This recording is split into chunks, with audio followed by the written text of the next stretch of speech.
Halo semuanya, perkenalkan nama saya Sanidi Putri dari Fakultas Kelautan dan Perikanan Prodi Manajemen Sumber Daya Perairan Universitas Udayana.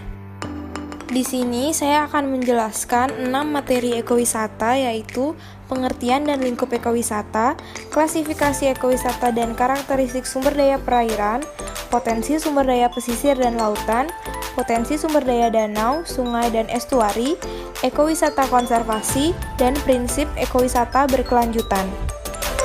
Yang pertama adalah pengertian dan lingkup ekowisata. Pengertian ekowisata. Ekowisata atau ekotourism adalah kegiatan pariwisata yang berwawasan lingkungan dengan mengutamakan aspek konservasi alam, aspek pemberdayaan sosial budaya ekonomi masyarakat lokal, serta aspek pembelajaran dan pendidikan. Ekowisata memiliki 5 prinsip. Yang pertama adalah konservasi. Konservasi adalah kegiatan usaha yang bertujuan untuk menyediakan alternatif ekonomi secara berkelanjutan bagi masyarakat di kawasan yang dilindungi. Yang kedua adalah ekonomi. Ekowisata mendorong adanya regulasi yang mengatur standar kelayakan homestay sesuai dengan kondisi lokasi wisata. Mendorong adanya prosedur sertifikasi pemandu sesuai dengan kondisi lokasi wisata. Mendorong ketersediaan homestay, dan tour operator turut mendorong peningkatan pengetahuan dan keterampilan serta perilaku bagi para pelaku ekowisata terutama masyarakat. Yang ketiga adalah pendidikan. Kegiatan ekowisata selalu beriringan dengan aktivitas meningkatkan kesadaran masyarakat dan mengubah perilaku masyarakat tentang perlunya upaya konservasi sumber daya alam hayati dan ekosistemnya. Edukasi tentang budaya setempat dan konservasi untuk para turis atau tamu juga menjadi bagian dari paket ekowisata.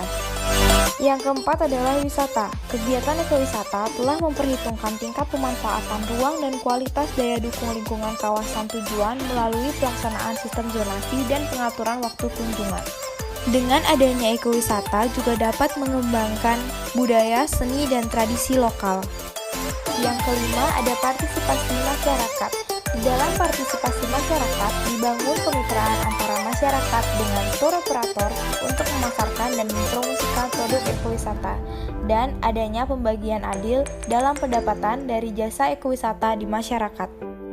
Materi selanjutnya adalah klasifikasi ekowisata dan karakteristik sumber daya perairan.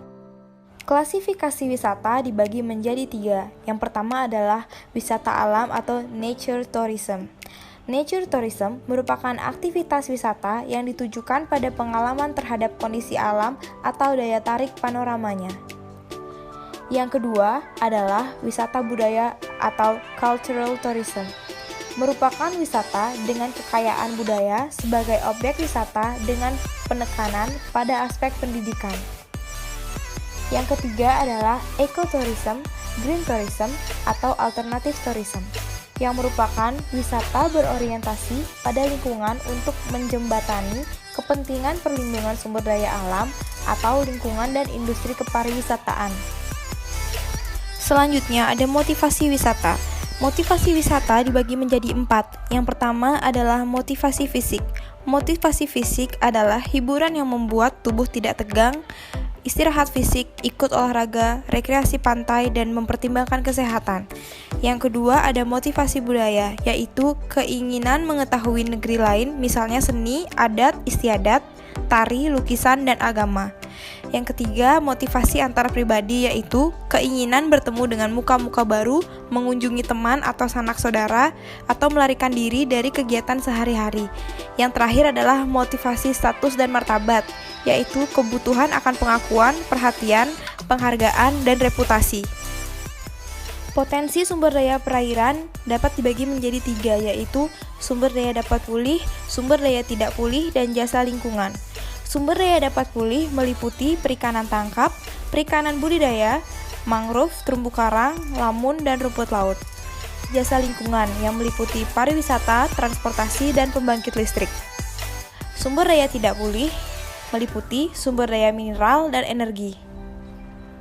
Potensi sumber daya perairan di Indonesia meliputi perikanan laut, objek wisata alam, objek wisata budaya, objek wisata buatan, wisata danau, dan wisata sungai. Selanjutnya adalah potensi sumber daya pesisir dan lautan. Potensi sumber daya pesisir dan lautan terdiri dari pesisir atau coast.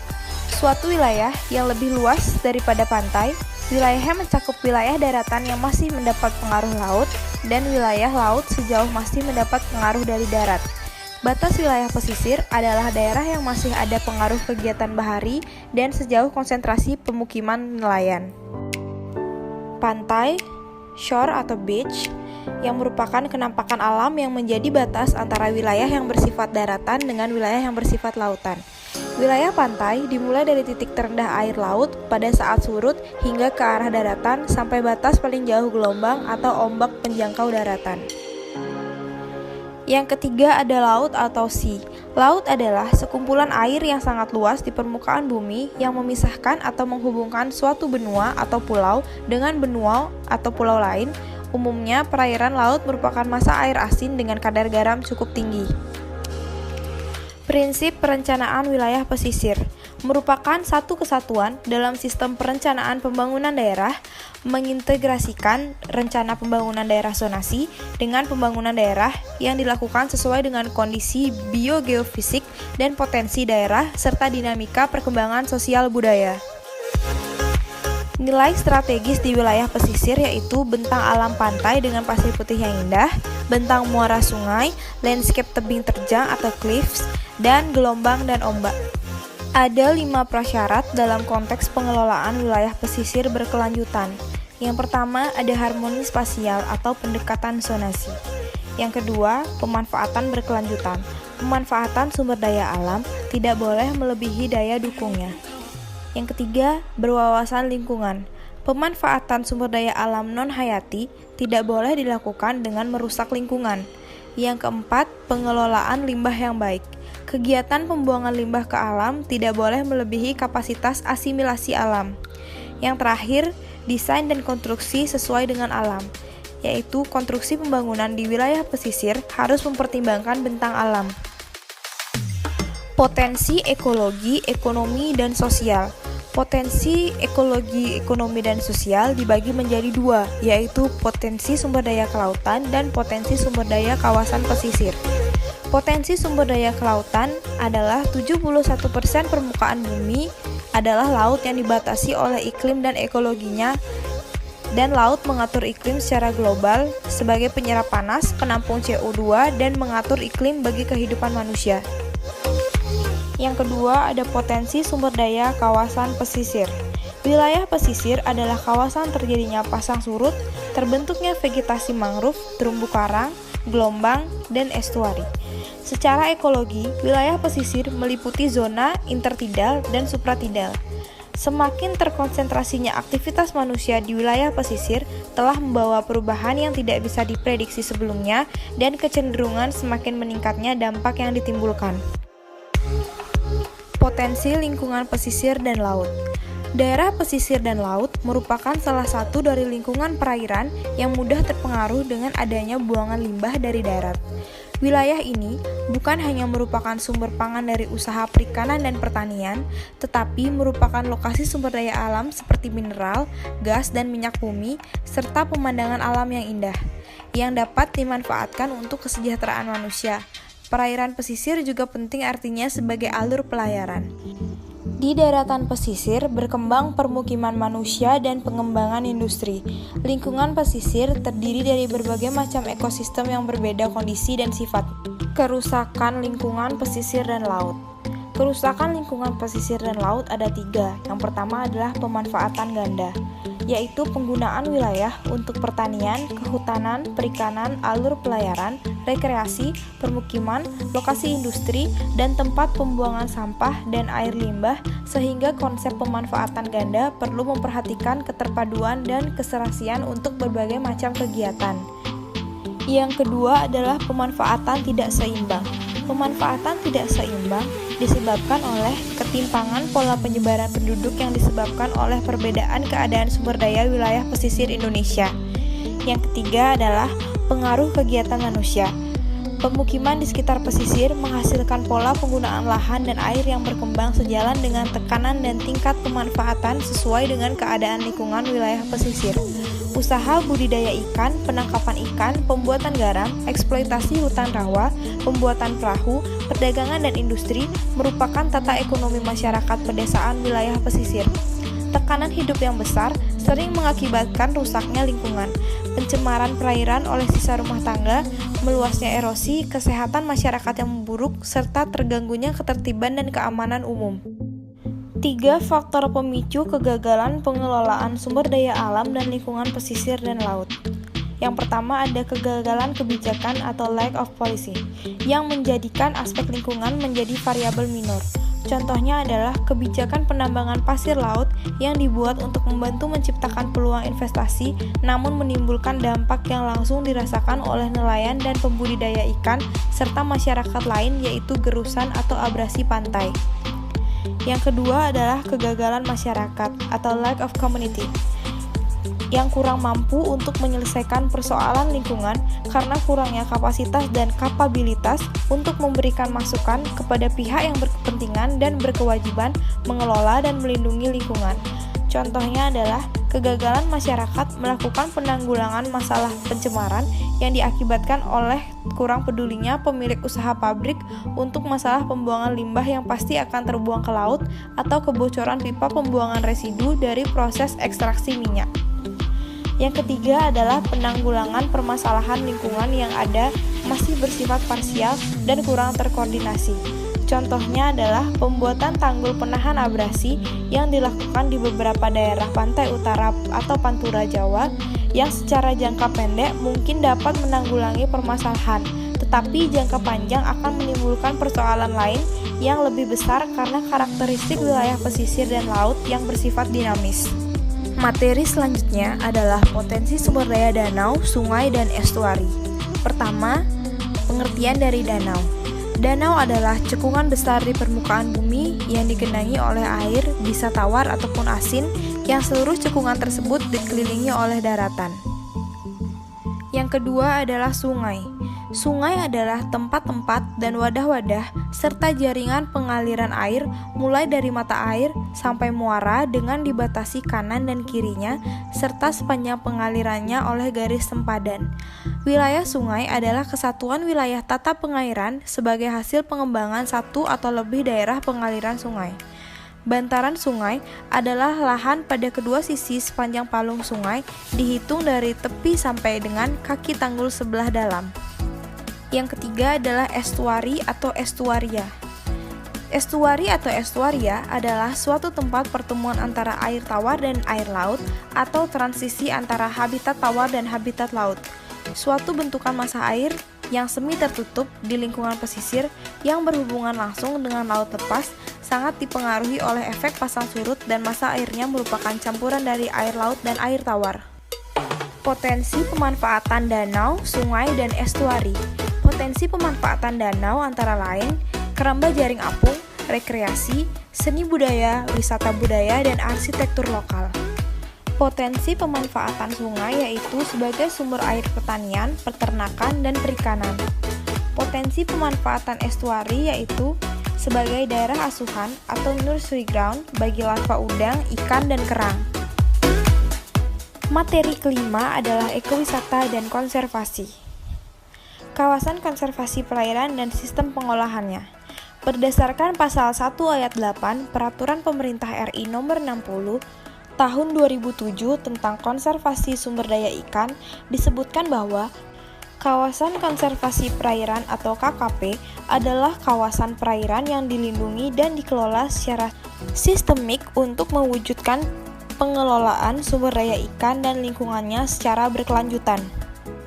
Berdasarkan Peraturan Pemerintah RI Nomor 60 Tahun 2007 Pasal 17 Ayat 4, KKP dapat didistribusikan, peruntukan atau pemanfaatan ruangnya ke dalam 4 zona berikut ini. Yang pertama adalah zona inti.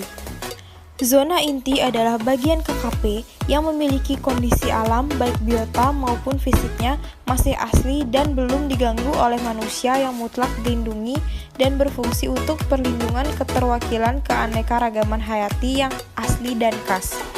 Yang kedua ada zona perikanan berkelanjutan, adalah bagian KKP yang karena letak, kondisi, dan potensinya mampu mendukung kepentingan pelestarian pada zona inti dan zona pemanfaatan. Yang ketiga ada zona pemanfaatan, adalah bagian KKP yang letak kondisi dan potensi alamnya diutamakan untuk kepentingan pariwisata alam perairan atau kondisi jasa lingkungan serta untuk kegiatan penelitian dan pendidikan. Yang keempat ada zona lainnya, adalah zona di luar zona inti, zona perikanan berkelanjutan, dan zona pemanfaatan yang karena fungsi dan kondisinya ditetapkan sebagai zona tertentu. Berdasarkan zonasi yang dimilikinya, kawasan konservasi perairan dibagi menjadi 4 tipologi sebagai berikut. Yang pertama adalah Taman Nasional Perairan, adalah KKP yang mempunyai ekosistem asli yang dimanfaatkan untuk tujuan penelitian, ilmu pengetahuan, pendidikan, kegiatan yang menunjang perikanan yang berkelanjutan, wisata perairan, dan rekreasi. Berdasarkan tujuannya, KKP ini dapat diartikan memiliki zona inti dan seluruh zonasi lainnya yang telah ditetapkan. Yang kedua ada Suaka Alam Perairan, adalah KKP dengan ciri khas tertentu untuk tujuan perlindungan keanekaragaman jenis ikan dan ekosistemnya. Berdasarkan tujuannya, KKP ini dapat diartikan setidaknya memiliki zona inti dan zona pemanfaatan yang terbatas untuk kegiatan penelitian dan pendidikan. Yang ketiga adalah Taman Wisata Perairan, adalah KKP dengan tujuan untuk dimanfaatkan bagi kepentingan wisata perairan dan rekreasi. Berdasarkan tujuannya, KKP ini dapat diartikan setidaknya memiliki zona inti dan zona pemanfaatan yang terbatas untuk kegiatan pariwisata atau penelitian dan pendidikan yang mendukung peruntukannya. Yang keempat adalah Suaka Perikanan, adalah kawasan perairan tertentu baik air tawar, payau, maupun laut dengan kondisi dan ciri tertentu sebagai tempat berlindung atau berkembang biak jenis sumber daya ikan tertentu yang berfungsi sebagai daerah perlindungan. Berdasarkan tujuannya, KKP ini dapat diartikan setidaknya memiliki zona inti dan zona pemanfaatan yang terbatas untuk kegiatan penelitian dan pendidikan yang mendukung peruntukannya. Tujuan dan manfaat konservasi. Tujuan konservasi adalah untuk bisa memelihara serta untuk melindungi tempat-tempat yang sudah dianggap berharga agar tidak hancur. Untuk bisa menekankan kembali sehingga bisa memakai kembali pemakaian bangunan yang sudah lama sehingga tidak terlantar. Sebenarnya memiliki maksud apakah dengan menggunakan cara seperti ini bisa menghidupkan kembali fungsi dari bangunan yang sebelumnya dari bangunan tersebut, atau bisa juga mengganti suatu fungsi dari bangunan yang lama dengan fungsi yang baru yang memang diperlukan. Untuk bisa melindungi benda-benda sejarah atau juga benda-benda pada zaman purbakala dari kehancuran dan kerusakan yang bisa diakibatkan oleh faktor alam, mikroorganisme, dan juga kimiawi. Dan untuk bisa melindungi benda-benda cagar alam yang sudah dilakukan dengan secara langsung seperti membersihkannya, memelihara, dan juga memperbaiki baik secara fisik maupun dengan cara langsung dari pengaruh berbagai macam faktor yang ada, misalnya seperti faktor lingkungan yang bisa merusak benda-benda itu. Manfaat konservasi untuk melindungi kekayaan ekosistem alam dan memelihara suatu proses-proses ekologi ataupun keseimbangan ekosistem dengan secara berkelanjutan, untuk melindungi spesies flora dan fauna yang langka atau hampir punah, untuk melindungi ekosistem yang indah, menarik, dan juga unik. Materi terakhir adalah prinsip ekowisata berkelanjutan. 3 unsur kunci dalam mendefinisikan ekowisata sebagai salah satu bentuk wisata baru. Yang pertama ada fokus atraksi pada lingkungan alam atau kawasan spesifik. Yang kedua, menekankan pada pembelajaran sebagai bentuk interaksi wisatawan dengan alam. Yang ketiga adalah harus berkelanjutan. Aspek keberlanjutan. Aspek keberlanjutan dapat dilihat dari 2 sisi, yaitu sisi statik dan dinamik. Keberlanjutan dari sisi statik diartikan sebagai pemanfaatan sumber daya alam terbarukan dengan laju teknologi yang konstan. Sedangkan keberlanjutan dari sisi dinamik diartikan sebagai pemanfaatan sumber daya alam yang tidak terbarukan dengan tingkat teknologi yang harus berubah. Strategi pembangunan berkelanjutan terdiri dari pembangunan yang menjamin pemerataan dan keadilan sosial, pembangunan yang menggunakan pendekatan integratif, pembangunan yang menghargai keanekaragaman, dan pembangunan yang meminta perspektif jangka panjang. Pendekatan pembangunan berkelanjutan. Pendekatan pembangunan berkelanjutan ada 5, yaitu keberlanjutan ekologis, keberlanjutan ekonomi, keberlanjutan sosial budaya, keberlanjutan politik, dan keberlanjutan pertahanan dan keamanan. Keberlanjutan ekologis adalah prasyarat untuk pembangunan dan keberlanjutan kehidupan, antara lain memelihara integritas tatanan lingkungan agar sistem penunjang kehidupan di bumi tetap terjamin dan sistem produktivitas, adaptabilitas, dan pemulihan tanah, air, udara, dan seluruh kehidupan berkelanjutan. 3 aspek yang harus diperhatikan untuk memelihara integritas tatanan lingkungan yaitu daya dukung, daya asimilatif, dan keberlanjutan pemanfaatan sumber daya terpulihkan. Memelihara keanekaragaman hayati pada keanekaragaman kehidupan yang menentukan keberlanjutan proses ekologis. Pengelolaan pembangunan yang berwawasan lingkungan merupakan hal penting untuk keberlanjutan ekosistem. Yang kedua ada keberlanjutan ekonomi. Keberlanjutan ekonomi dari perspektif pembangunan memiliki 2 hal utama. Keduanya mempunyai keterkaitan yang erat dengan tujuan aspek keberlanjutan lainnya. Keberlanjutan ekonomi makro menjamin kemajuan ekonomi secara berkelanjutan dan mendorong efisiensi ekonomi melalui reformasi struktural dan nasional. 3 elemen utama untuk keberlanjutan ekonomi makro yaitu efisiensi ekonomi, kesejahteraan ekonomi yang berkesinambungan, dan meningkatkan pemerataan dan distribusi kemakmuran. Yang ketiga adalah keberlanjutan sosial budaya. Keberlanjutan sosial dan budaya mempunyai 4 sasaran yaitu stabilitas penduduk yang pelaksanaannya mensyaratkan komitmen politik yang kuat, kesadaran dan partisipasi masyarakat, memperkuat peranan dan status wanita, meningkatkan kualitas, efektivitas, dan lingkungan keluarga. Memenuhi kebutuhan dasar manusia dengan memerangi kemiskinan dan mengurangi kemiskinan absolut. Mempertahankan keanekaragaman budaya dengan mengakui dan menghargai sistem sosial dan kebudayaan seluruh bangsa dan dengan memahami dan menggunakan pengetahuan tradisional demi manfaat masyarakat dan pembangunan ekonomi, dan mendorong partisipasi masyarakat lokal dalam pengambilan keputusan. Selanjutnya adalah keberlanjutan politik. Keberlanjutan politik diarahkan pada respect pada human right, kebebasan individu dan sosial untuk berpartisipasi di bidang ekonomi, sosial, dan politik. Demokrasi yang dilaksanakan perlu memperhatikan proses demokrasi yang transparan dan bertanggung jawab, kepastian kesediaan pangan, air, dan pemukiman. Yang terakhir adalah keberlanjutan pertahanan dan keamanan. Keberlanjutan keamanan seperti menghadapi dan mengatasi tantangan, ancaman, dan gangguan baik dari dalam dan luar yang langsung dan tidak langsung yang dapat membahayakan integritas, identitas, kelangsungan negara, dan bangsa perlu diperhatikan.